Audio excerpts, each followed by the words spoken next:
Yo, welcome to Crate 808, the 90s rap pod that kicks it calm and wild with a monotone style. And today we're gonna be diving into another 90s rap classic.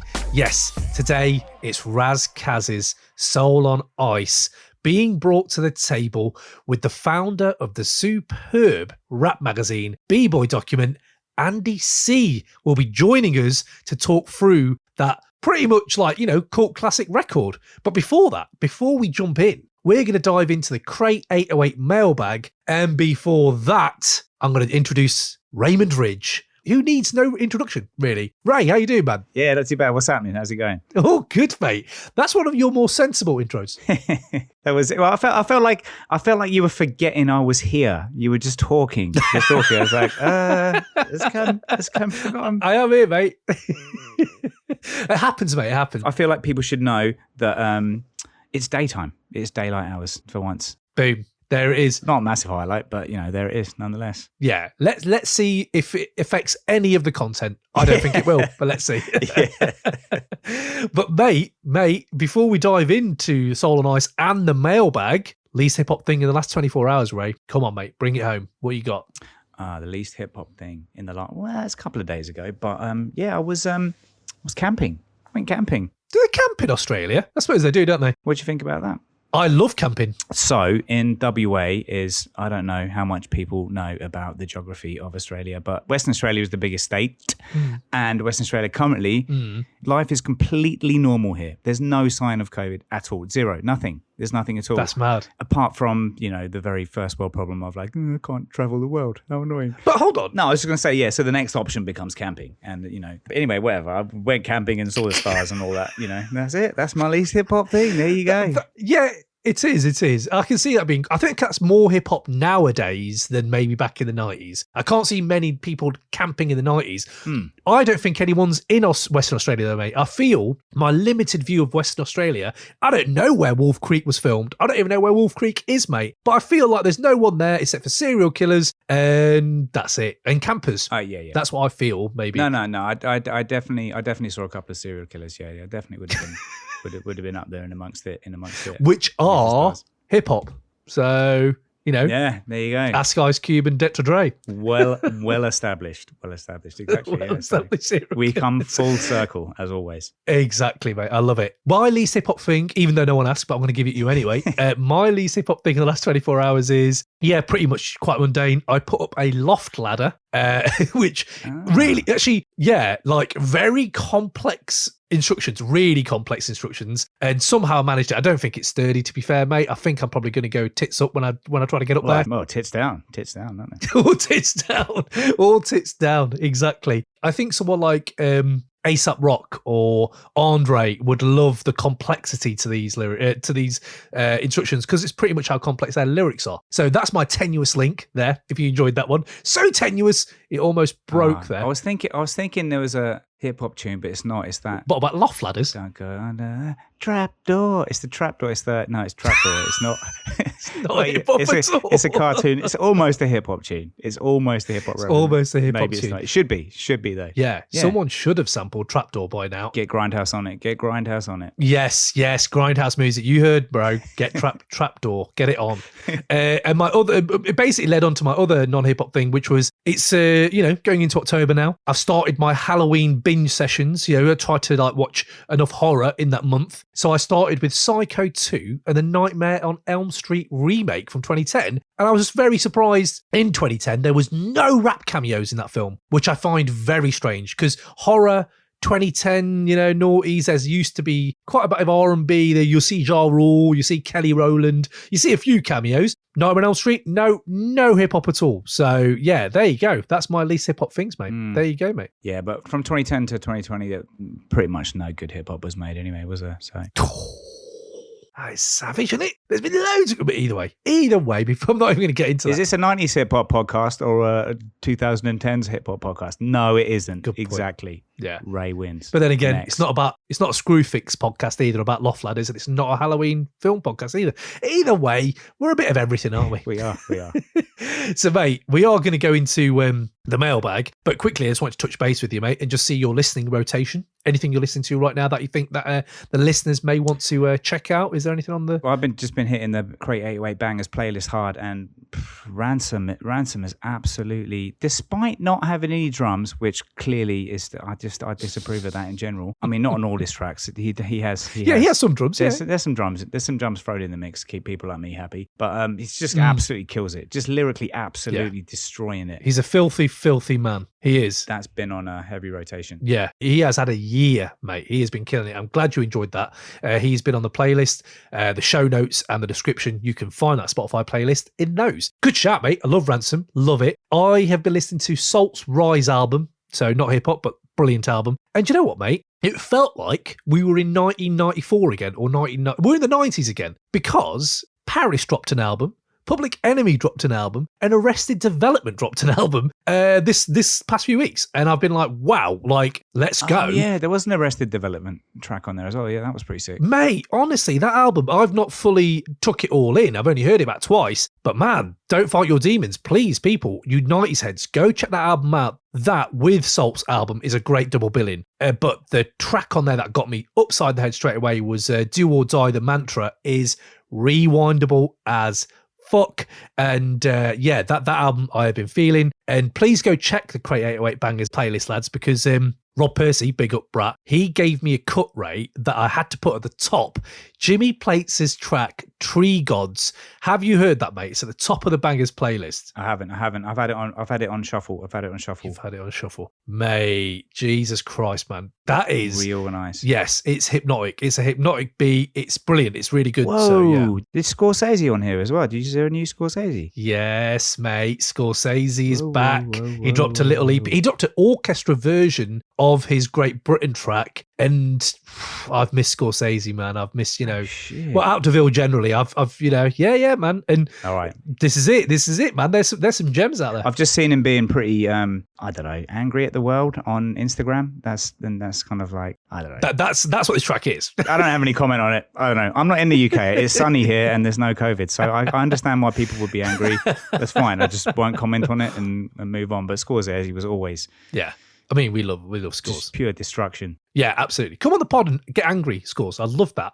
But Scores is killing it. Yeah, I'm hoping he drops a project. As I said, the Paris album is out there as well. So I think there's one track on there that I'm going to put on the playlist called Why Reconcile. It's a very angry album generally, but the outro to that track, superb. Peak funk, mate. So yes, there you go, people. For your heavy rotation listening, go check those out. Raymond, mailbag time. We need like a little skit or a little like rustling of paper or mailbag situation here, don't we? Get out like an envelope opener kind of. No, don't do that. Don't do that. Just get into it. And I know you don't listen to Alan Partridge much, but his new podcast has a whole section on envelope opening. So there you go. I've got another Partridge reference in. Brilliant.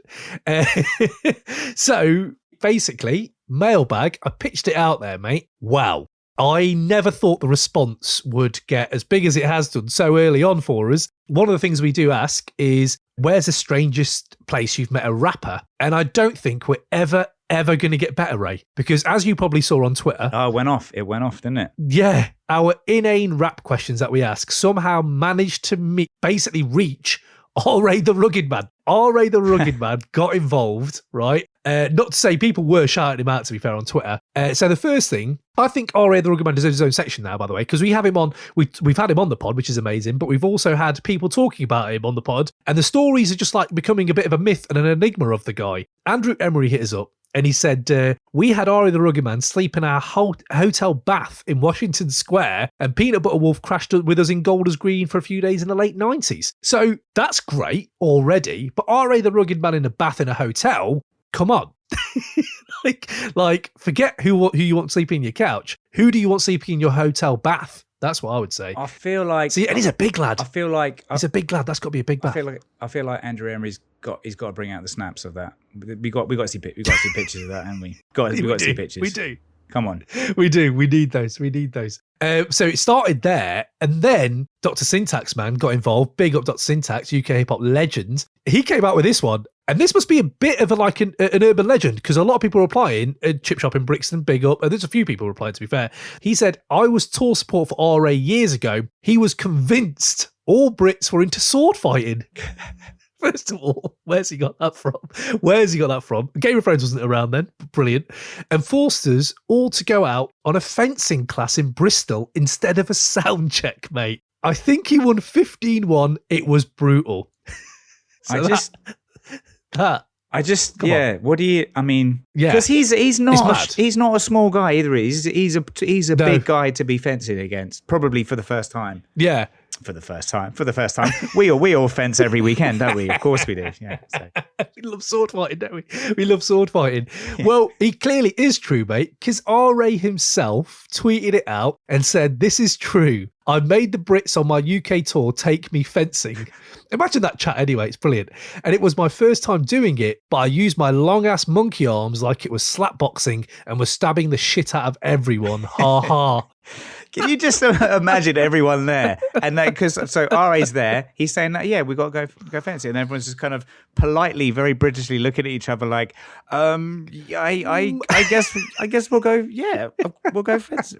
And what I loved about that is the way he's used the language, that he was slapping the shit out of everyone, which makes me think that's the wildest fencing ever. Because every time you see fencing in the Olympics and stuff, it's quite dainty. It's very, very precise. And I reckon RA just went, fuck this. It's like a fucking axe and I'm just going in. Yeah. And he was just going in. So it's great work all round. Big up. So anyone out there who has the weirdest places to meet rappers where they sleep, if you could have them sleep on your couch, who would you have? Hit us up, crate808@gmail.com. Hit us on Twitter, hit us on Facebook, hit us on Instagram, wherever you hit us up, hit us up. And then another weird one I had for you here, mate. I'm not going to dive into all of them because we had quite a lot and we need to get to Soul and Ice.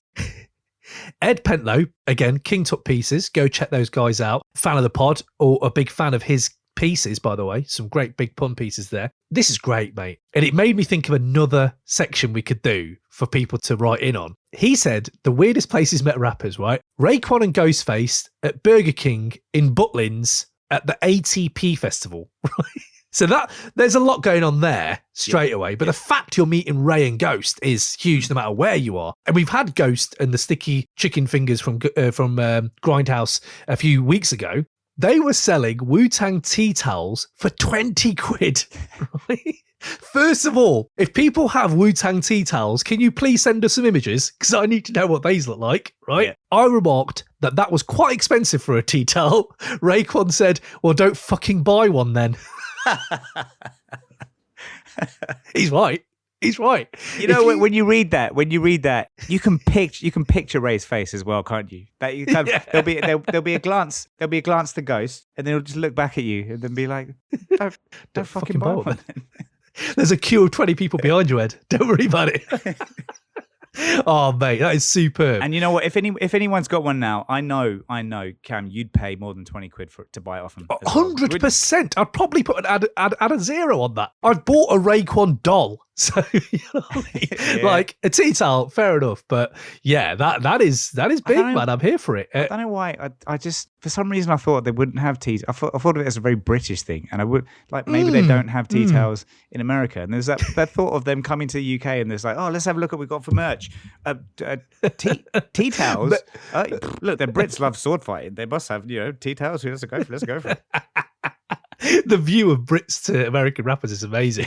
Maybe it's because they were in Butlins though, mate, and they only had tea towels to print merch on. Maybe they didn't bring it with them and they saw some tea towels like, you know what would fucking look good on that? Some Killer Bees and the Wu logo. And maybe that's what happened. They were Butlin tea towels. Who knows, mate? Who knows this weird and wonderful world? But people, if you have pictures of these tea towels, send them in. We will post them up and talk about them. But also it makes me think, I want to know from the people out there, what is the worst merch you've ever bought? Like, there must be some other fascinating things out here. I'm going to put this on Twitter. I'm going to put this on Insta as well. So I want to hear worst merch bought, rap merch. Also, well, speaking of that, I think we should also take this opportunity to advertise the Crate 808 tea towel, which is going on sale for 20 quid. £20. Absolute bargain. £20 for tea towels. Let's go, mate. That's what it's got written on the back in embroidered. So it's embroidered, it's not printed on. So that's £20. Yeah. There you go. Worth it. I've got a small child, he can do it. He's got dainty fingers. Mate, so I was going to ask you if you had any merch you ever bought where you've been like, oh my God, that was pretty bad. I can think of one thing you've bought that's pretty bad. No, only absolute winners across the board. Wait, what are you thinking about? Is it? So this is merch, but not really rap merch. Yeah. But it is what we've talked about before, your full-on shirt with Tony Montana, full profile Tony Montana from head to toe, going from your shoulder to the bottom of the shirt, and you went clubbing in it. And that's the thing. I stand by it. I do. I thought I was standing by Tony at the bar at one point. I was like, Tony, do you want to... What the fuck is that? I wish I knew where that was. Oh, mate, me too. I think I've got photos of that and I may have to publish them. Come at me, Ray, on one of these debates and I'm going to publish them. Fuck it, I'll make it a profile picture. Let's do it. Well, there we go. So... I am going to jump into more at some point, but at the moment, that's what we got for you. We've got those people, worst merch, people you like crashing on your couch or your bath. Obviously, we also want the most ludicrous lyrics. We also want the weirdest place you've met rappers. crate808@gmail.com. And you know what? When we get some funding, I'll actually give some merch out for some of this stuff because, we need to do that. And on the merch, crate808.com. Go to our Instagram shop, go to our Facebook shop. We have got tees, we have got hoodies. Go treat yourself, man. Treat yourself to a hoodie. It's getting cold soon. It's getting cold. Come on, let's treat yourself, man. That's what I'm saying. So Raymond, I really enjoyed that little dip into the mailbag. I can't wait for the next one. We'll keep trying to do this a bit more regularly. We are going to jump into Soul on Ice, mate. I know you like this album, right? Yeah. Well, I've not listened to it for a while, and it just left me feeling like woefully. I feel like I should have, like, it makes you feel like you should have done more research. Maybe that's how I approach every. No, I mean, basically the whole album is around nature of the threat, isn't it? And I mean, I'm listening to it after listening to this podcast, and then you forget how deep he goes in that, and I just now after listening to it, I feel like there's a couple of books I need to read as well, which are mentioned in the podcast, which I will have to re-listen to find out what the fuck they were called because I didn't write it down. But well, Soul on Ice, the book. Yeah. Andy C goes into a lot of detail about, how his eyes were open to how the British educational system presents one idea, rightly or wrongly, but there's also a lot else that Soul on Ice puts forward. So yeah, give it a listen. Yeah, man, definitely. I am just going to tweak what you said there. It is definitely the centerpiece of the album, but the beauty of going into this episode that's coming up, because there's so many other tracks on there where he's just lyrically incredible and like they try so many different things for like, shit, man, you're just killing it on your debut. So the hype, I think, was kind of justified on this album. And I feel like it's brilliant talking to someone like Andy C. B-Boy Document Magazine shows that he knows what he's talking about. And also, like, it comes to the point where you think it's unbelievable an album like that reached someone like him where he was in a little village and it changed his life. It pretty much changed his life. And he even has his kid like holding up Ras Kass's Soul on Ice on one of Ras Kass's future like projects. And you're like, wow, it's a beautiful thing in hip hop that you can see that. Yeah, that is. I think Cult Classic is about right. This is a great track coming up. I think this album should be lauded to this day. Nature of the Threat is incredible, but all the other tracks on there as well are fucking solid bangers. And obviously do check out Breaking Atoms' interview with Ras Kass. Details in the show notes and the description for you, because they had a good chat with him recently. And yeah, man, it's always good to hear from the legends, man. So without further ado, Ray, I think we should go in, man. I think we should go in. Let's do it. Soul on Ice. Let's do it, right? Let's do it. Let's jump in. Let's go.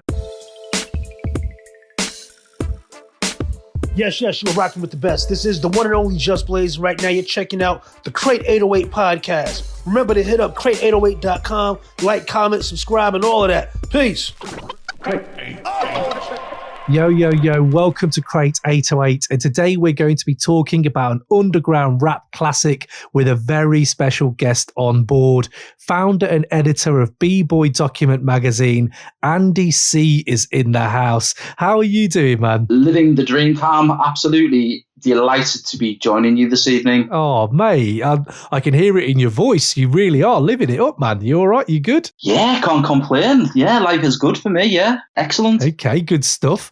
Well, before we get into anything else, I suppose it's only right that we ask the usual question. Andy, mate, what's the least hip-hop thing you've done in the last 24 hours? I knew this was coming and I was dreading it. So, we've just bought, we've just bought a greyhound. She's been poorly, so she's got gastroenteritis. So I have been literally picking up excrement most of the day. Oh, mate. Yeah, that's yeah. I can't imagine many hip hop acts doing that, to be fair. Struggling to think of DMX. one, but no. I've just thought DMX probably does that every day and every night. Yeah, true. He's probably, but yeah, that's a good shout. DMX, yeah, fair enough. Yeah, mate, I've got a 2-year-old, so I end up doing that anyway, generally as well. So it's, I feel you, mate. It feels like, waste disposal. Okay, what a start. What a way to start. Is the greyhound getting better though? Well, she's been to the vet and spent a week's wage on getting better, so I hope so. Oh, wow, man. Jesus, expensive, innit, dogs? I know. Hopefully she gets better. All love going out to her. Today, though, Andy, mate, you've brought an album to the table. What are we going to talk about today? Cam, we're going to talk about Ras Kass's Soul on Ice. I'm really excited to talk about this album because it blew my teenage mind when this dropped. This is like my It Takes a Nation of Millions to Hold Us Back. And if you did an 80s version of the podcast, I would definitely be doing Takes a Nation. But because we focus on the 90s, it's all about Ras Kass. Okay, let's go, man. But before we do, in case people don't know about this album and Ras Kass, right, I got to let you know with this little intro. Let's take it back to October 1st, 1996, where the rich and diverse rap landscape was delivering us work like Stakes is High, Muddy Waters, Reasonable Doubt, The Score, 80 Aliens, and so much more. And from this golden era mist emerged a waterproof MC from LA who was ready to break all notions of what type of hip-hop belonged on which coast. Naming himself after an Ethiopian emperor, Ras Kass came into the game carrying a whole underground rap world's expectations on his shoulders. After taking out MCs like Tonsils and stating he'd rather be a dope MC than a broke OG, Ras was proving the hype was real. From the Source naming him the West Coast answer to Nas, to killer features on the Californian underground, this California b-boy was spitting razor-sharp quotes, trying to slit the Pope's throat, brushing his teeth with amphetamines whilst educating urban youth on the scene. As hardcore East Coast rap saw a renaissance, Ras Kass played a pivotal part in the West, showing it wasn't just G-Funk and Farside hippiness. The remnants of the Black Panther Party were alive and well and were permeating rap. Letting freedom ring with a buckshot and reciting a biblical verse before he made your melon burst, Ras came with an infrared scope 10mm heater, because if his name wasn't in the book of life, he'd be stuff in St. Peter. When it was time to drop his debut record, Ras delivered like he was choking out LAPD Rottweilers like Chihuahuas. Soul on Ice showcased incredible rhyming, high intellect, and a militant knowledge of self that echoed the civil rights movement under the Panthers. Praise be to his medulla oblongata, because Ras was dispensing dope sentences without a prescription on the regular, while still keeping manicures to keep his cuticles suitable. Despite not selling to the masses and foreshadowing years of label politics, Soul on Ice delivered something many hadn't seen before, a marriage between West Coast sound across New York beats with lyrics that hark back to the 60s revolution. Fools would lay claim to fly rhymes, but Ras Kass terrorised airlines. With thoughts that exploded with rap shrapnel, Soul on Ice introduced us to what many call one of the best hip-hop songs ever, Nature of the Threat. With this behemoth act of poetry, anger and history, Ras showed his time was now and he was ready to go toe-to-toe with the best out there. Becoming a cult classic throughout the years, Soul on Ice became a calling card for underground heads across the globe, because if you dropped it in a conversation, you knew who was real. And that's a rap legacy that Ras Kass will have long into the future. So Andy, man, you tell me, why do you think Soul on Ice should get into Crate 808? It's absolutely blew my teenage mind. It's taught me so much about the world. For my white Catholic upbringing, it just completely opened my eyes to a wider landscape and completely transformed me into the person I am today. If it wasn't for Ras Kass and Chuck D and the like, I would have been very sanitized and living the Catholic lifestyle. So kudos goes to Ras Kass for showing me the whole spectrum of colours out there. That's amazing, man. That's an amazing thing to hear, because I felt that very similarly with a lot of different 90s albums, and Soul on Ice for me wasn't one of them, but it's amazing to hear how it did it for you. Could you tell me if there was a difference to what you were listening to already that you found in Soul on Ice? I think what it came down to was I was very East Coast, so I was very much Wu-Tang, I was very much Public Enemy, I was very much listening to just the traditional hip-hop sounds, and then this album really connected with me, because perhaps it's because I'm a Catholic like Ras Kass, and I've always questioned what I've been brought up on and being taught. So I remember when I was 7 and I was on holiday in Spain, and basically I saw like Black Jesus and Black Madonna, and I questioned it and said, this is not like the imageries that I've been brought up on. My mum kind of avoided the question, just like shuffled me along. So I got back to school, and I went to a school run by nuns. So I asked the nuns, and they basically whacked me down the corridor because... Oh, shit, really? Yeah. Good old punitive punishment, saying how defiant I was. But it was a really big question for me. Like, why did some cultures perceive Jesus as black and have Mary or the Madonna as black, while in England we always had it as white? And this made me, once I heard, well, Nature of the Threat basically blew my mind.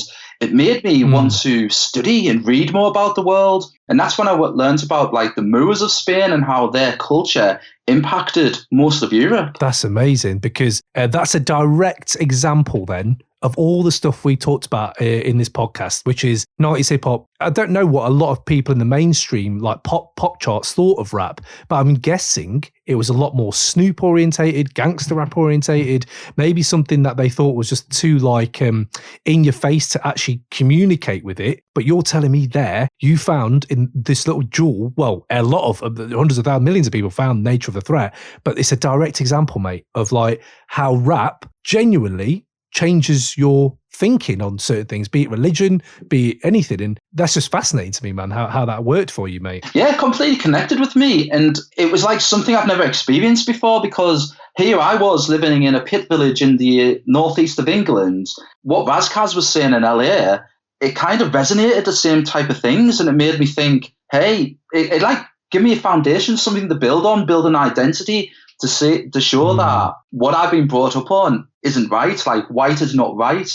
And I suppose what we're experiencing today, what we've all seen in the news and everything, it's very, very a good feeling to know that white is not always right, despite what the media and education in the Western world wants us to believe. Yeah, it's true. Did you have a lot of friends around you at that time that were into rap as well, or did you kind of find hip hop on your own or something? Well, Cam, I don't think I've ever told anyone how I got into hip hop. So I went to a school in a little village called Esh. So a population of 100 people. There was probably about 50 kids in my school, and we were taught by nuns. And when we went to secondary school, we had to go to the big city school, so 1,000 kids in there. And I just saw these really cool kids wearing like the freshest like Jordan sneakers, and they had on the double goose jackets, wearing Kangol hats, and they were just chilling and like they were freestyling to each other one dinner time. And I thought, them kids are so cool. And it really blew my mind, because up until that point, so we're talking about 11, maybe 12, I was into the music of my dad. So I've seen Alice Cooper more times than I've probably seen Public Enemy, because my dad used to drag me along to all of the Alice Cooper concerts when he came to Newcastle. Good work with the Alice Cooper, yeah.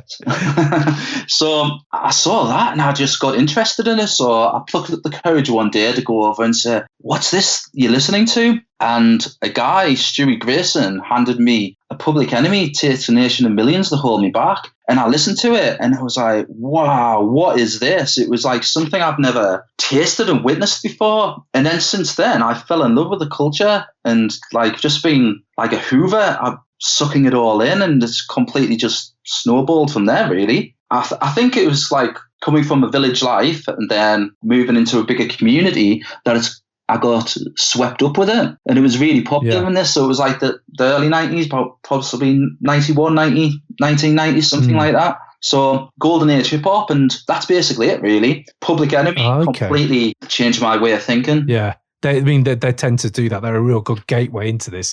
I mean, when you were looking at it, so this is 96, this album comes out. How did you hear about it? Did you just discover it off the chance, or did you hear about it? Did you get into the hype of it before it came out? Hip Hop Connection.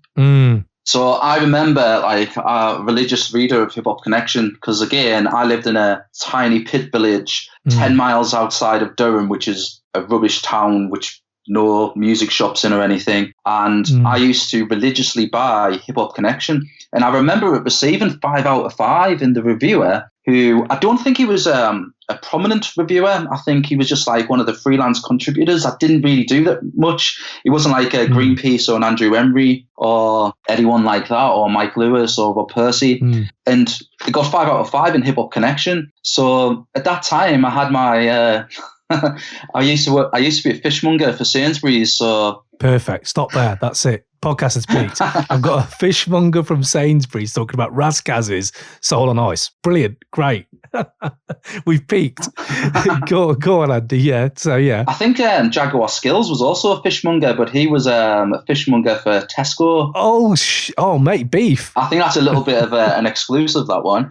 Good work, mate. Good work. I never knew that. Right. Perfect. Okay. So, yeah. So you were saying. So I used to get my pay packet and I would either take a trip into Manchester because my sister was at university, or I would go to London, get the National Express, go to London and go digging and just use the recommendations of like Hip Hop Connection to do it. It was craziness. Oh, right. Okay. Mate, wicked. I mean, it shows the gatekeeping power, doesn't it? To find yourself in such a small area of the world, yet one publication can really, really change your mind and or like just open you up to different things. And that's the power, man. For people who are listening, we've had these people on that Andy's talking about, and they're incredibly instrumental in all our lives growing up. Hey, yo, this is the one and only R.A., the Rugged Man, and I'm rocking with the Crate 808 podcast with my man Cam. Yeah. Coming to the album then, mate. I mean, we've got to dig in here. Soul on Ice, man. I'm going to go with a few of these categories I've got here that we usually have for albums to get into the Crate 808. So I'm going to just hit you off for the first one. What's aged the best out of this album? It would be so easy just to discuss the nature of the threat over and over again. I've got that down for like 4 or 5 categories, by the way. But every answer is just nature of the threat. So let's go in. I mean, that is the centerpiece of this album. For anyone who's listening to this podcast and they haven't heard Nature of the Threat, please pause this podcast, listen to it. It's a whole university degree in like one rap track. If we do talk about Nature of the Threat, then, I mean, yeah, I'm going to just let you go, man. Like, what's your thoughts on that song in particular? Well, can we do Nature of the Threat later? Because there's little jewels that I don't think get fairly highlighted on Soul on Ice. So, well, I'll tell you what, then. Let's go Hidden Gem, then. Let's go Hidden Gem on the album. The Evil That Men Do. Nice. Okay. Absolutely mind-blowing. And hearing the lines that Ras Kass spits on this completely made me think about my place in the world. So I haven't got direct quotes, but I've made notes. So it's a very honest record and it's very personal, talking about his dysfunctional upbringing where his dad left his mum when he was 12 and then his mum got into religion. And then it talks about mum throwing him out the house when he was 13. So he lived with his granny. And then he started getting into trouble doing silly little petty crimes. But it was a bit of a fuck you to his dad because his dad was a police officer. So he would be doing the petty crimes to get back at his dad because then his dad would have to bust his ass and take him back home. And it was like kind of knocking his dad's place in the community as the community police officer, if you will. The line that really stands out to me is in 1981 when he covers himself in baby powder. I heard that, yeah. And I think this just sums up the Western world where we think white is right and how black skin isn't necessarily on par with it, and it's indoctrinated into education, the media, everything. Like I said, relating back to being in Spain when I was 7 and seeing all the different culture and everything, Ras Kass must have been experiencing the same thing in his Catholic school, the whiteness of it all. It's true, man. I think this is what lost on people who don't really dig into something like Soul on Ice, because obviously we talk about Nature of the Threat being the centerpiece, and there are like party tracks and there's a lot of different sounds on it, but the honesty and the fact that he's ready to go there on his debut, I had to say, when I heard that, the identity politics to it, it's just so brazen how he talks about putting baby powder on. You're like, God damn, because then that relates to other things he says about whiteness and obviously lighter shades of brown being a thing that he talks about in Nature of the Threat as well. And I do find like any artist who's ready to go there on his debut, I applaud you, man. I applaud you. It's a brave thing to do. So I appreciate that you said the Evil That Men Do, because I had that in my notes as well, man. And it's a sleeper track. It's low key, brilliant. It's really, really good. One thing that actually does remind me of that Evil That Men Do, because we have another feature, another category, which is Sample Corner. So like our favourite samples from the album. And to be fair, with Soul on Ice, I didn't really have many samples I remembered off the top of my head. But doing a little digging, the sample on The Evil That Men Do is actually brilliant from John Clemmer, Barefoot Ballet. I don't know if you've ever heard that, but it's so not on my radar of jazz that my missus had a go at me. She was like, she's scoffing at me, going, oh, what are you listening to? I was like, this sample's actually great. And it really got me into like more kind of horn-centric jazz. And I don't know, I thought there's a really good thing to pull to put a sample on. And I know that obviously Ras Kass did help produce a few of these tracks as well. So yeah, man, there's a lot to dig into this album. Like you realise there's a lot of good samples, there's a lot of interesting sounds on the whole thing. Well, keeping on The Evil That Men Do, just the self-hate that comes across it as well, it was something that I wasn't used to experiencing, but yeah, it's indoctrinated on the track, just the self-hatred of himself at this moment in time. And it's something that I think absolutely passes a lot of white people by. This self-hate that he mentions and all the connotations that go with it encourage me to read black literature and read around things outside of like school curriculums and syllabuses, and it completely changed my view of the world, a whole 360, to see why Ras Kass did have self-hate. This absolutely was something way out of my comfort zone. And then since then, I've been like for the past, 24 years, is that right? Reading outside of things that we aren't taught. British schools across the country, there's a lesson called Teaching British Values, where it's all democracy, democracy, democracy. But then we never say what democracy does when we go into other countries and give them democracy and I don't know, change the dynamics of the country. But democracy goes in tandem with oil, so it's this is the type of things that we don't actually show, and we don't educate our kids properly, in my opinion, on subjects like this. Like on the evil that Churchill did, for example, we all say Hitler's an evil man, but what about our leaders? We make out the West to be absolutely fantastic when far from it. Yeah, and I don't know if that's changing or not, because obviously I'm older now and my child isn't old enough to learn any of that at the moment. So I suppose I'll know more when he grows up and his friends, and to see what they talk like, and do they care? Do they debate it? Do they know things outside of the classroom? Because in my head, it's like kids are now born with the internet kind of attached to them. It only takes a spark, like it took for you to read a Hip Hop Connection review. For them, it could be something even smaller that sends them down a rabbit hole on YouTube or Reddit or whatever's around at that time. And it gives me a little bit of hope that that kind of learning outside of the norm will be a thing. And I think I've seen a lot of it on the Black Lives Matter movement that's been going on in 2020, because it's not just the one voice I've heard on it. There's actually people who differ quite a lot, who are against the riots, but are for the protests. But are also, there's not just kind of one tone. Everyone has an opinion on every single thing. And I don't know if it's changed people or not, but I hope that with the amount of knowledge at your fingertips there is now, that you'll be different to us. Do you know what I mean? Because we grew up and we had to have Ras Kass tell us in a rap track on an album not a lot of people I knew had. Did you find any of that in other hip-hop music before Ras Kass came along? Yeah, Public Enemy, Brand Nubian, Paris speaks to me a lot, Freestyle Fellowship spoke to me a lot, Ice Cube, yeah, quite a lot, but I like I say, I don't know what resonated with Soul on Ice. Perhaps it is just the Catholicism, of it all that really struck a note with me. But no, that's interesting, man. When anyone shits on hip hop, I always play them Nature on the Threat and just say, like, this is a genius. This is, I think he was 18 when he wrote it, and he wrote it when he was in prison. It just highlights the complete evolution of man. yeah. Think about saying that to someone. They'll be like, right, okay then, whatever, mate. And then you listen, you're like, oh yeah, actually he genuinely does do that. It's amazing.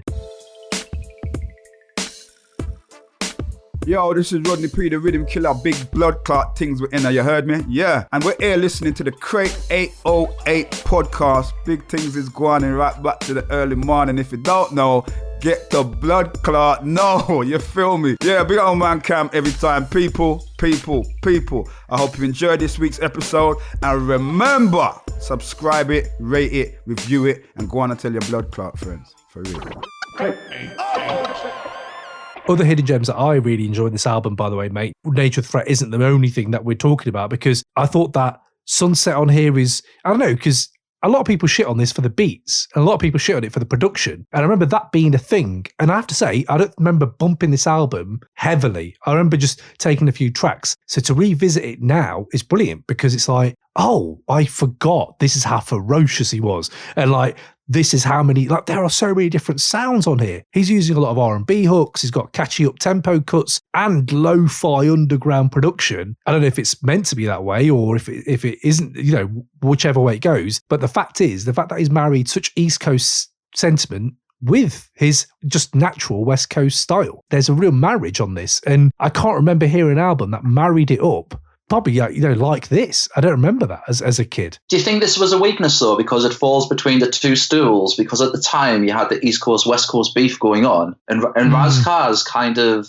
is in the middle. Because when you say to someone West Coast hip hop, they naturally think of gangster rap and jerry curls and people drinking 40s. Well, Ras Kass isn't that. I sometimes think that Ras Kass falls completely between the two schools, where he's not East Coast and he's not West Coast at the same time. I think at that time, mate, you're right. I think it probably did matter then, because the people who want to sell West Coast stuff want certain kind of West Coast sounds. But I do think as it's aged, there's a through line now that, yes, it does have the East Coast, West, but I don't think East and West is such a thing anymore, because the South obviously became so monumental since that when I listen to it, it has those elements. And I think it marries it up really nicely. I think in 1996, yeah, I reckon that probably, I don't know if it did or not, but I can imagine that people didn't take to it because it was quite a polarizing time at that time. Even though tracks that have come out, a lot of the albums come out, Illadelph Half-Life, there are these conscious, like, spacey albums out, 80 Aliens, The Score, there are those albums. So people are thinking a bit differently about rap at this point. And I think it's probably just distribution as well, because I don't know a lot of people who had it. Oh, really?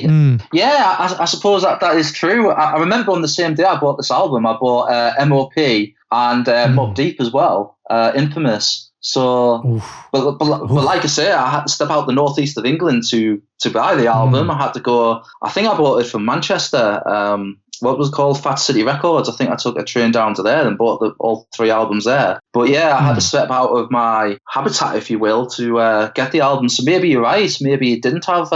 yeah, I mean, that's literally anecdotal. Although we know it didn't sell loads anyway, but just anecdotally, people would have it, but it wasn't like a prevalent album in my sphere that people were constantly going. Nature of the Threat was, for sure. That was a track that everyone talked about, but I don't remember a lot of people talk about Marinating or any of the other tracks on here that much. But this is the beauty of doing a rap podcast, man, because you get to go back and you realise, like, wow, I actually really like Drama. Like the track Drama, I really enjoy that kind of beat to it. It's quite light-footed. It's very, very light compared to the rest of the stuff, I thought. And I just really enjoy that track. Realism's another one where I was like, wow, that sounds like, I don't know, they just gave me a real nice 90s feel, like with the R&B tinge to it as well. They're real good growers on this album that maybe I wouldn't have paid time to unless I'd, actually had gone in to listen. Because his lyrics carry it, though. His lyrics carry some of this. Like, even if the beat doesn't do it for you, you can't step away from the lyrics. Do you know what I mean? 100%. And at the time, I remember a lot of people were criticising Soul on Ice for the beats being weak. And I've always thought that that's just because they're not produced by like a Primo, Pete Rock or Buck Wild,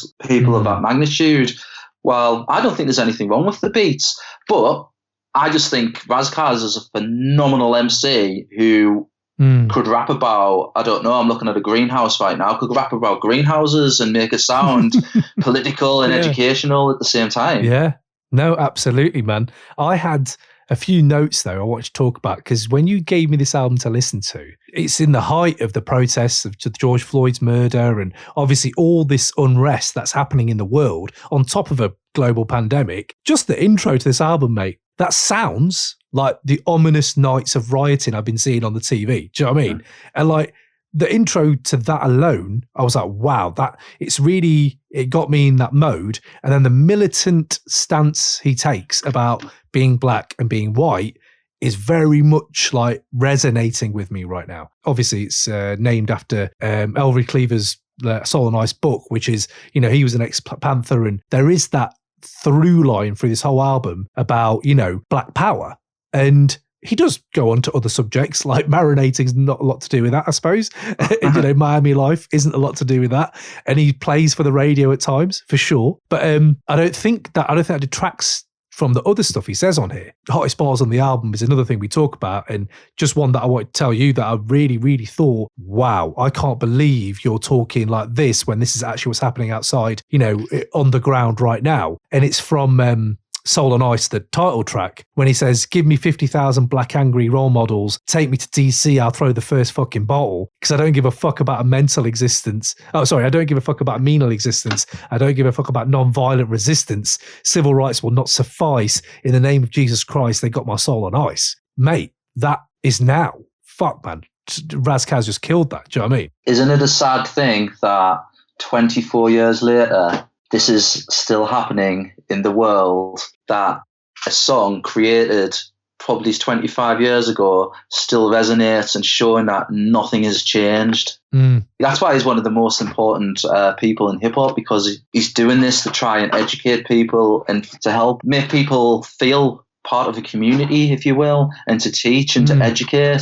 Like he's saying there are 50,000 people. When you look, that's what's on the ground right now. Like that, there's about 50,000 people. And you look at it and you think, and what did you say? He was 18. He was so young. It took a young man in a deprived situation with a lot of issues to tell us this shit will not go on. We can't have it go on, and we're still here. And you're right, bro. It is quite deflating at times. But like we just touched on earlier, you hope that people educate themselves on a bigger stance, and maybe this album isn't going to do it, but hopefully it sparks something that will. One thing I did want to talk to you about with Ras Kass, though, it's quite a lazy comparison now, but the source did make the comparison to him and Nas and say like he's the West Coast answer to Nas. So I had a few questions for you. Really, was like, is he really, to you, do you think he is? I have a bit of a Marmite relationship with Nas.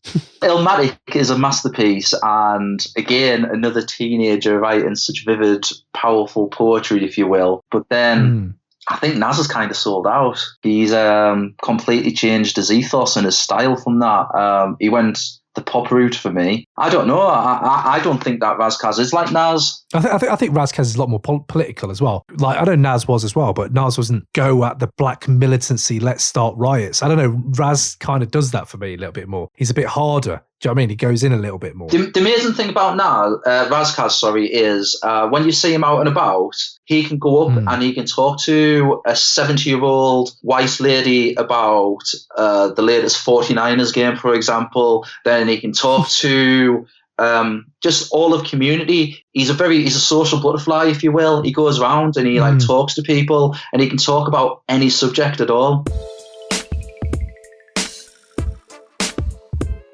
Hey, yo, this your boy Foul March, and right now, you are rocking live with the Crate 808 podcast. Enjoy this week's episode, and just remember to subscribe and rate and review. Peace. You've got some personal experience with Ras, right? Yeah. Go on, man, break it down. It's not as big as what people think, but, well, around 4 years ago, maybe, Ras Kass put my son, Kane, on his album cover. And it just started off on Instagram. So I just basically took a picture of my son holding up his Soul on Ice LP, just sitting on the couch. And then the next day, Ras Kass emailed me, said, what's your number? And then he phoned me and he said, could he use it for the 20th anniversary of Soul on Ice? So he edited out like the background and then placed Kane in like a very cold, desolate desert. And the beautiful thing is, at the time, like, the plastic that goes on vinyl, Kane ripped it off because he was only 2. And I remember going, oh no, but it actually looks dope on the album, because it looks like the white child is sitting there ripping open the Soul on Ice album, which will give him knowledge and basically guide him through life. And it looks like that's amazing. It actually worked out well. So it was very serendipitous, if you will. That fluke actually made it look brilliant. Then since then, just chatting to him, talking to him, he's a really, really top dude who deserves to be in the zeitgeist. Yeah, no, and we'll talk about his legacy in a bit, but just talking about your kid there with it there, that shows a lot of how far we've come. It's amazing that we have that. And I do enjoy that album cover. It's great. But like when I started digging down this little rabbit hole, your kid, Kane, you had a few podcasts on the go a few years ago. And you've got your son interviewing Bumpy Knuckles, mate. Yeah, that was 2 years ago yesterday, yeah. What? Like, he's talking to Bumpy Knuckles about John Cena taking John Cena clubbing. What is going on right now? I've never heard these stories, but how did that even happen, man? Bumpy Knuckles used to be John Cena's bodyguard, which is quite funny because obviously the big hard wrestler needs a bodyguard. And then I was interviewing Bumpy Knuckles for B-Boy Document, and Kane was just in the room playing wrestlers, and he must have saw in the background John Cena figure. And so he called Kane over, and then Kane did a little interview with him about wrestling, I believe. That's brilliant, man. And at the end of it, he just said, Kane, you can call me Uncle Bump. And even to this day, Uncle Bump drops emails saying, how's Kane and how the family? Yeah, Freddie Fox. Oh, mate. One of the nicest guys in hip-hop. What a brilliant thing that is. How good is that? That's quality, mate. Oh, good work, Uncle Bump. Well done, mate. You touched on B-Boy Document there. I do want to go back into the album and talk about the other stuff, but tell us a bit about the magazine, man. Tell us about, B-Boy Document, how it started and what kind of inspired it and where you're at right now. Well, my love of Hip Hop Connection started it, and I think Hip Hop Connection closed in about 2009. And then there was just like a void in my life where I had nothing to read. And I tried with The Source, I tried with XXL. I found Bonafide magazine, which is a fantastic publication, but unfortunately that went to the wall as well. So I thought, I've got a podcast, I can interview all these people. Why don't we just take it to the next step? Why don't we just try to do it? And then since then it's just grown and snowballed, and we've been very fortunate to have so many fantastic people in the publication, ranging from, Rhapsody to Black Twang, for example. Yeah, it's been amazing, mate. Your list is amazing, incredible, and it just looks incredible. It looks a really nice publication. Yeah, I mean, people go out there, check it out, man. It's wicked. And I just saw your lineup and I was like, fair play, man. Like, you're killing it. Have you got any highlights? Has there been any personal highlights whilst you've been doing the mag? I think the personal highlight for me is the connection I built up with a photographer called Photo Rob in New York. He has done so many amazing photo shoots for us. So he did a photo shoot in Grandmaster Kaz's studio, we'll call it, and all this memorabilia surrounding him of like the roots of hip hop. And it was all documented and publicized in the magazine. It was just amazing. So I'm very grateful for everything that people like Rob and Jordan do for the publication, because without them, there wouldn't be a B-Boy Document. So yeah, definitely the old school issue that we did, or the Genesis issue, which documents the history of rap. So we've got Kaz, Charlie Chase, MC Sarok, DJ Disco Wiz. And then it was a while ago, but I also think that I wrote what the first ever rap record was of all time, and it's not Sugar Hill Gang, if that makes sense. Oh, okay. Drop it. What is it? Well, I am the only person in the world to have this view, but I believe that hip-hop vinyl started on Broadway with Joseph Papa's The Runaways. There's a track on there, I think it's the last song on the album, I can't remember what it's called. Right. And it's a 13-year-old child spitting. And I've discussed it with all the legends. So I've played it to like Theodore, I've played it to like Mean Gene, I've played it to all the old school heads, and they weren't aware of it. And Daddy O actually said, yeah, that could well be, because it predates everything on vinyl. But then I've also been told that Grandmaster Kaz had a record out in 1975 where he basically went to like a recording booth and did an acetate, and it's a 1 of 1. So there is that record as well. Are you joking me? Jesus Christ. It's not just, I thought the 13-year-old on the musical was the one, but this is incredible. Wow. Yeah. I didn't know. So it's like the holy grail of hip hop, and he doesn't have it anymore. So somewhere in the world, there is this one track, this acetate with Kaz spitting on it. Right, we've got to find this, people. Mobilise. Let's go, man. I want to know what this is. That's crazy. Okay, but I've never even heard that. That's the first time I've heard about that. That's amazing. Wow. Okay, that's a nice little highlight, mate. I enjoy that. If we could have just jump into the album back though, right? So before we do that, we talk about Ras Kass and how much it means to you, and obviously how big he was at that time and has left a legacy. Does Ras Kass make it into your top 5 MCs? my top 5 of MCs was about 50 MCs.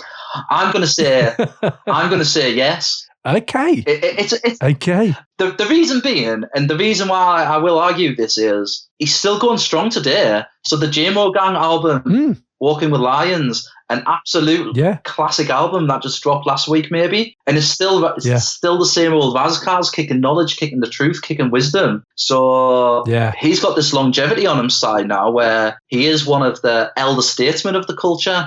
So because of that pushes him up a little bit. Okay, I like it. Could you name 4 more? I know they're going to change tomorrow. Well, I have thought about this long and hard. Well, my son's called Kane after Big Daddy Kane, so I've got to have Big Daddy Kane in there. Big, that's huge. That's quality. Rakim is the greatest of all time, let's be honest, so he's got to be in there. Feel you. Chuck D, absolute legend, who again is very similar to Ras Kass.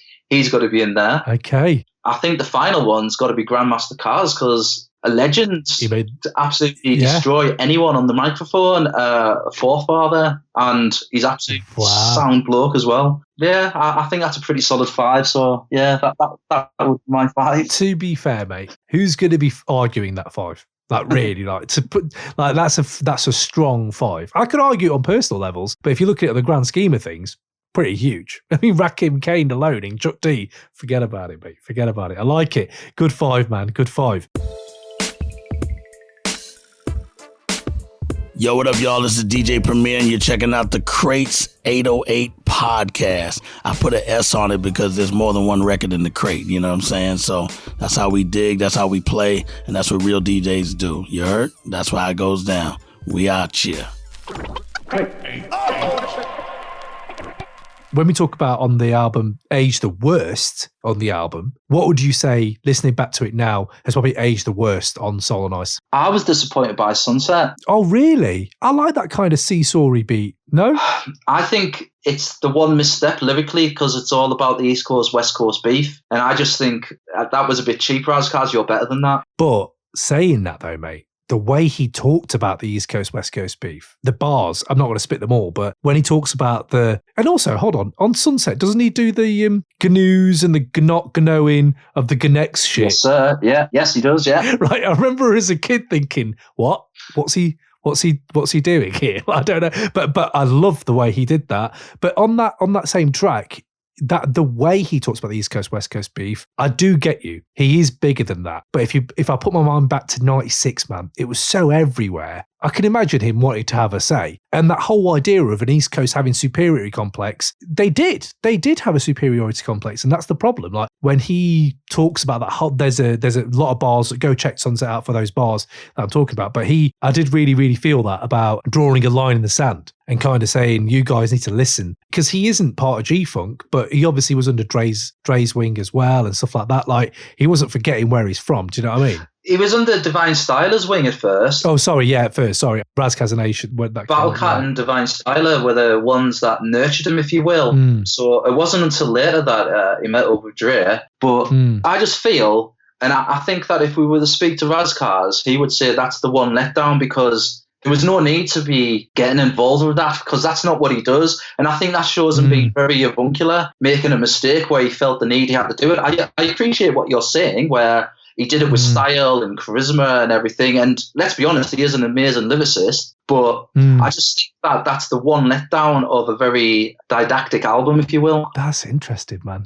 Because that just shows our difference in opinion when we're looking at rap. Because I don't know, I kind of find that it's quite a nostalgic time for me. So, when someone talks about it so well, it's almost like I can say, when my son's older, if you ever want to know what the East Coast, West Coast beef was like, yes, you have that other stuff, but look at what it also went down to people who were like Ras Kass. And I completely get it, though. I completely get how he looks at that and now thinks it might be a misstep. I do get that. Just for me, I kind of regard that time in rap to be quite decisive in my life. So when anyone speaks on it with any kind of skill or insight, like he provided insight to me as a kid, because Chino, I think I heard one Chino XL's album as well, and I think it's on Riot, isn't it, or something like that? Yeah, Riot. I remember that track at the time Raz was on that, and you'd hear this different type of West Coast style, but someone to address the situation itself blatantly, yeah, man, I don't know, just resonated with me. But I feel you, man. I feel you that on that. There's a few things actually he says on this album, like punchlines generally. There's a great put down on Etc. By the way, I was listening to it on the way to record this, and I just caught when he says, "While my peers step over a trail of tears, go get a job as a chandelier with a glass jaw like that." And I thought, yeah, you're telling someone to go get a job as a chandelier. That's a great put down. That's a great put down. So I really enjoy him, man. I really enjoy him. Was there any other like bars that stood out to you where you were like, Jesus, man, that you still feel it now? There's so much going on with that album. I think that all his bars really do resonate, and that's why I think that Sunset was the cheap shot. Where I don't know, Chuck D dropped an album in '96 as well, the autobiography of Mr. Chuck, and I haven't listened to it for about 20 years. But did Chuck D get involved in the East Coast West Coast beef? Because I don't think he did. I don't remember it, but to be fair, I don't remember that album that well either. Is that the album with No on it? That is the album with No on it, yeah. So I remember that being a track I loved.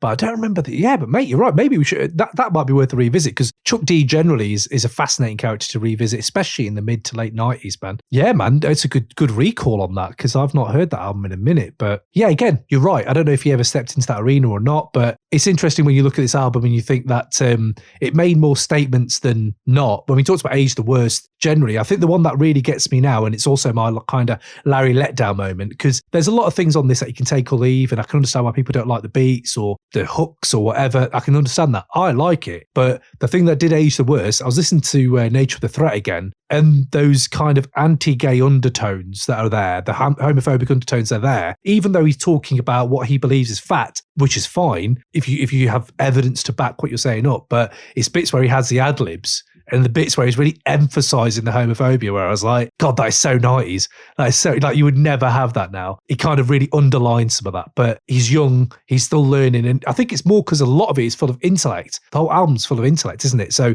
I think it jars more when someone is a bit like reductive, if you know what I mean. But again, he's not the only one.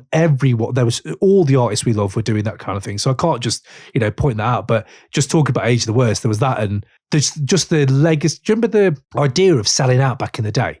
So like on this, I remember a lot of people, when I read about this album, they say that, he's trying to be radio friendly, or he's got like big budget tracks that, which he went on to then do a lot more, like we said with Dre. The lyrics on this alone give him a legacy, and the idea of selling out just isn't a thing anymore, is it? No one cares about selling out anymore. People can do that now. And I think in 96, it was quite hard for him to get that across without people just jumping on him. Do you know what I mean? Do you not think that the lyrics also blackballed him, if you will, like held him back? Because Nature of the Threat kind of put him on a pedestal and got him a lot of detractors as well for doing that.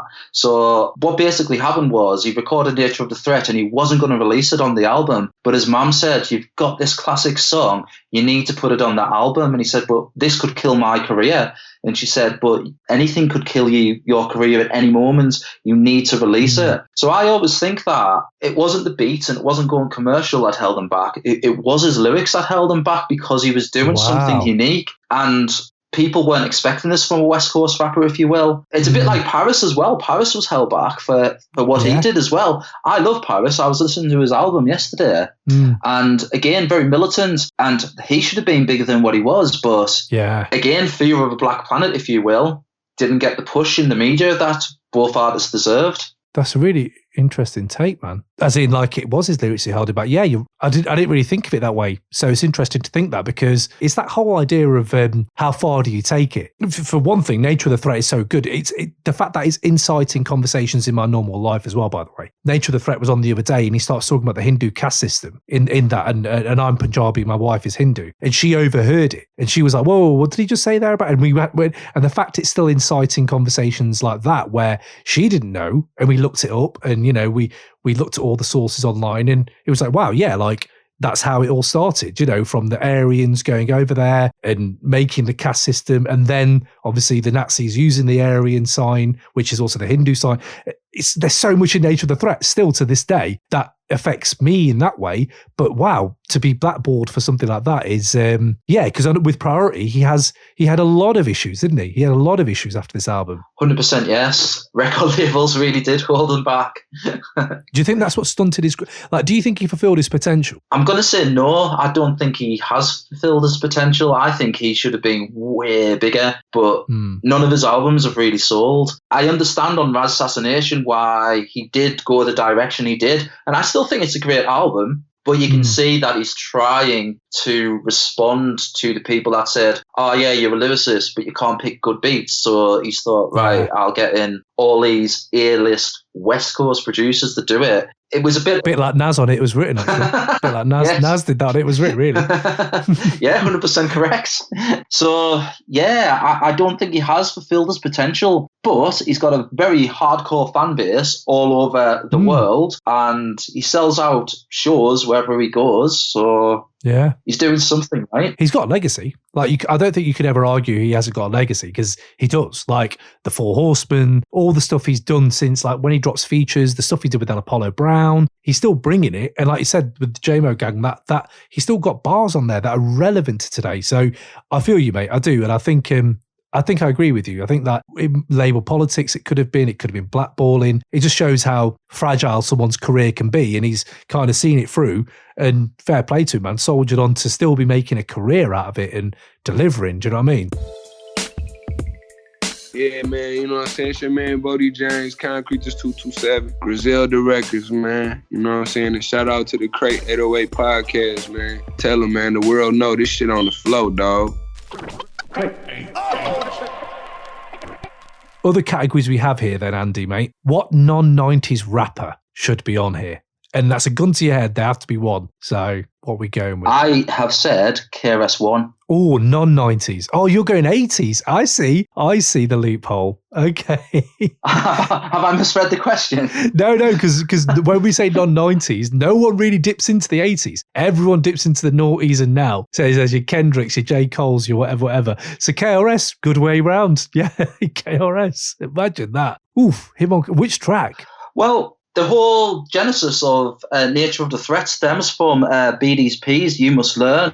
For sure. That's what inspired Ras Kass to write You Must Learn. So if a song with KRS-One can inspire someone to write, 8 minutes of the history of mankind. Pure fire, yeah. Imagine what them two could do in the studio together. I just think adding, doing a remix with KRS-One on, who, well, in his peak was one of the greatest of all time. He's let himself down a bit recently, but...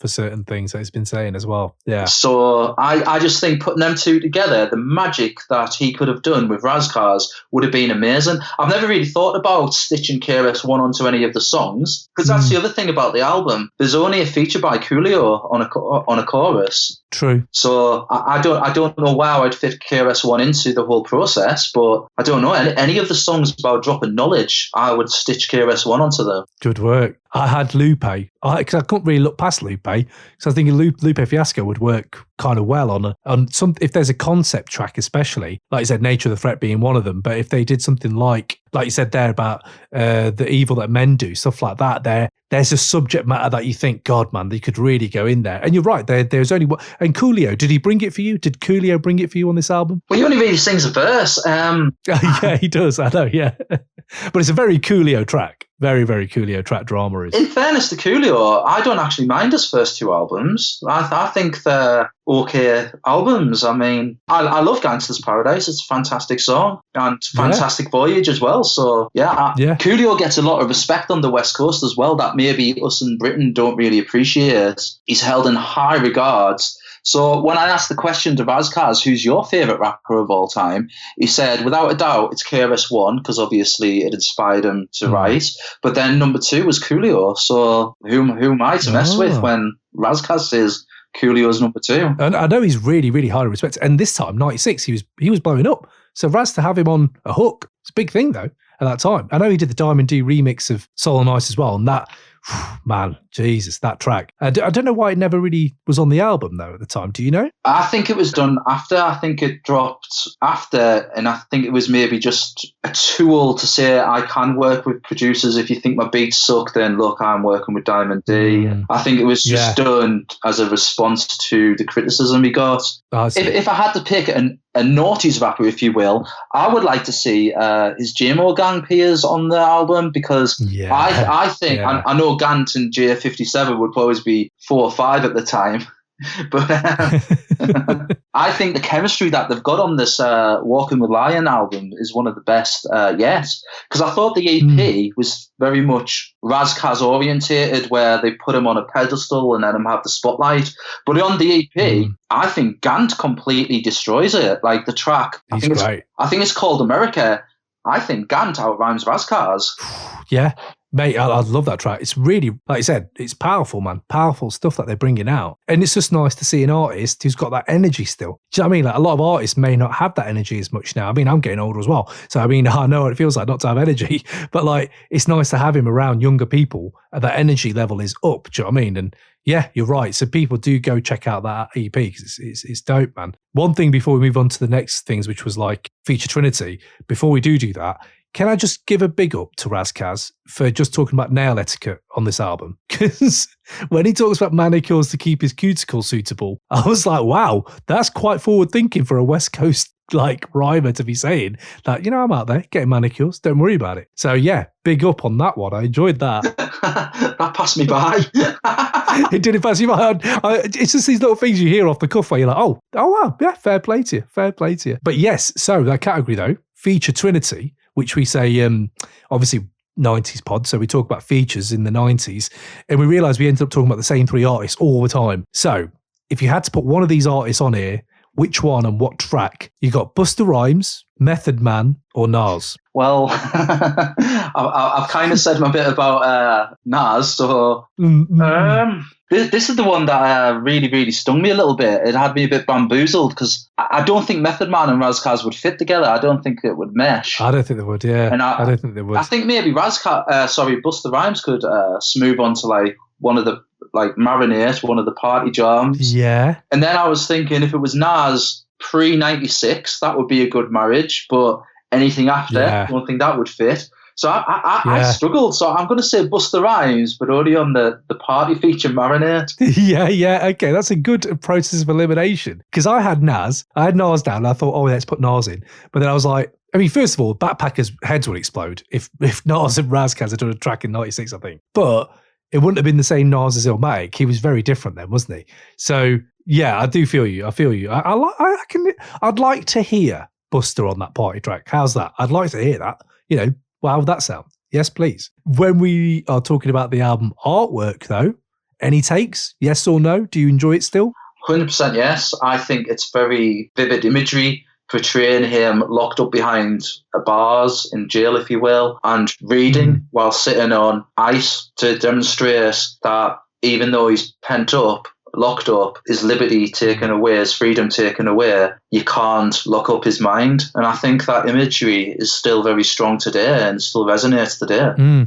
That's it, man. That's it. I mean, it's fascinating when you look at someone that young who's ready to do powerful stuff like this, like Soul and Ice being the book that we talked about, and as a powerful book, it's obviously he's got a lot to say. But let's not sleep on the fact as well, though, mate. You know, when he has all these things to say, when I think it's Etc. If you listen to Etc. now, I did not understand at that time how wild Ras Kass's flow would go. And I think that's one thing as well. When I look at the album cover, I think, yeah, there's going to be a lot of intellect in this. It's going to be quite a heavy album.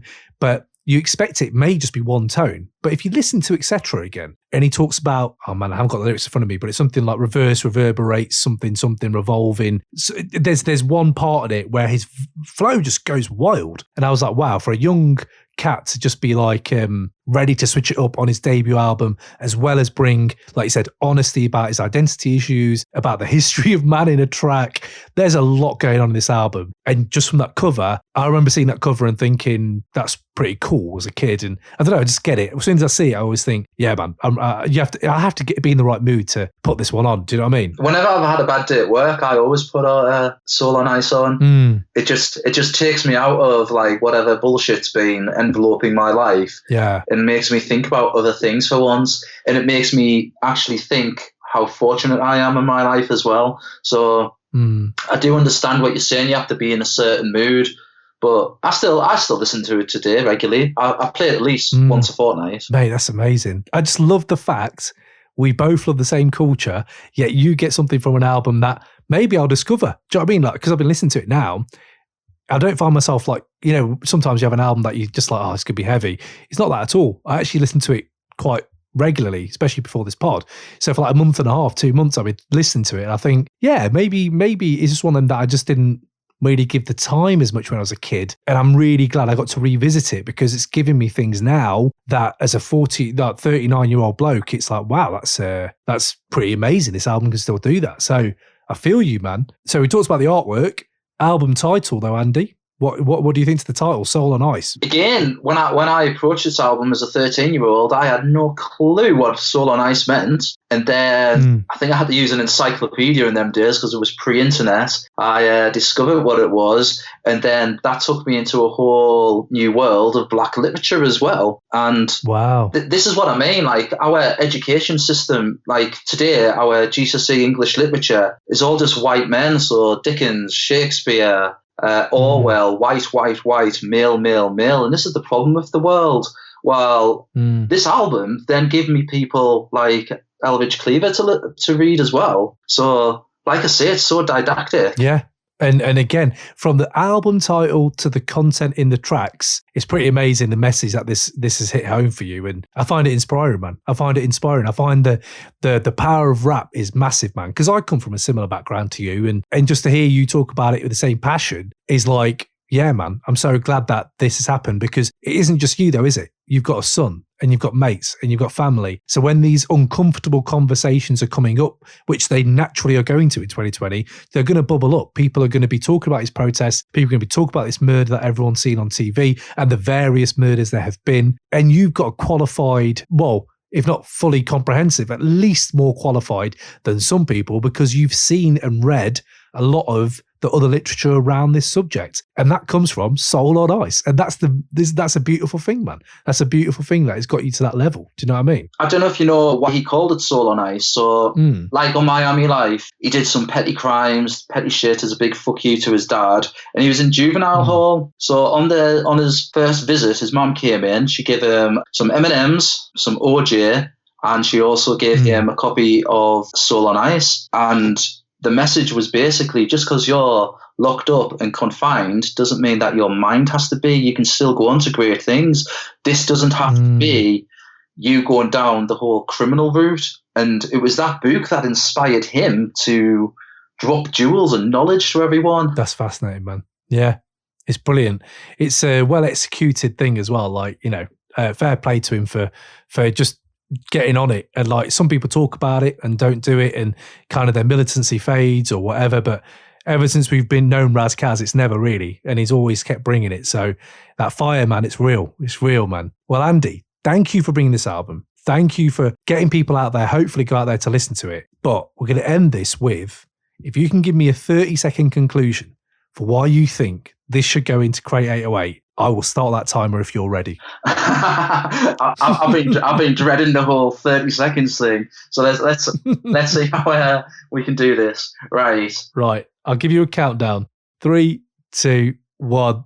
Go. So when you dissect Ras Kass's oeuvre, you can see his growth as an artist. This is Ras Kass being avuncular and still finding his place in the world. Some people say his lyrics are controversial. Some people say his lyrics are wrong. But if you research and read around what he says, you'll discover that Ras Kass is a polymath and a virtuoso that is spreading wisdom. It's perspicuous, clear in its themes and motifs, galvanizing you to pick up a book and do research. Ras Kass sits on the same pedestal as Chuck D, Ice Cube and Paris in my world. Doesn't get the props that he deserves, possibly because he was blackballed due to nature of the threat and its controversial topics. He's a top dude and my favourite MC who is still going strong 25 years later. Go and check out JMO Gang's new album, Walking with Lions, as evidence of a top-class MC. Oh, Andy, fair play, mate. It was over 30, but mate, I can't lie. I really enjoyed the fact that you smashed it out of the park. You were nervous. I was like, no, killed it, mate. Love it. Soul on Ice. Going into Crate 808, how can it not, man? Come on, nature of the threat alone. So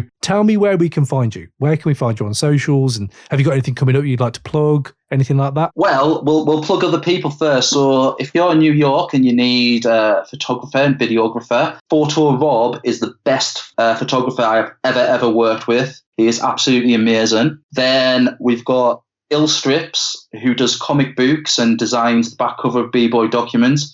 Those are sick. His art is just amazing. He's done stuff that he's just an amazing artist. And then another artist who I think is absolutely amazing and never gets any kudos is Emily Catherine. She lives in Nottingham, and she's just an amazing artist, lovely person, and nothing but love and respect for her. And then for me, B-Boy Documents, everything. So www.bboydocument.com. If you want to be featured in B-Boy Document, just email Andy at B-Boy Document and we will see what we can do. It doesn't matter if you've got 5 Instagram followers or 5 million. If you bang, we will cover you. Perfect, man. That's it. Out here doing it for the people, mate. I love it. Andy, thank you for bringing it, man. Thank you for bringing your passion, your flavour, your general outlook, and just the insight, man. I didn't know a lot of this stuff. So I hope people out there who are listening have gathered a lot of the same stuff that I have. But yes, so people, go out there, check out B-Boy Document, check us out on crate808.com. You can also check us out on Instagram, Facebook, YouTube, all them good places. It just leaves me with one thing, man. Andy, before you leave us,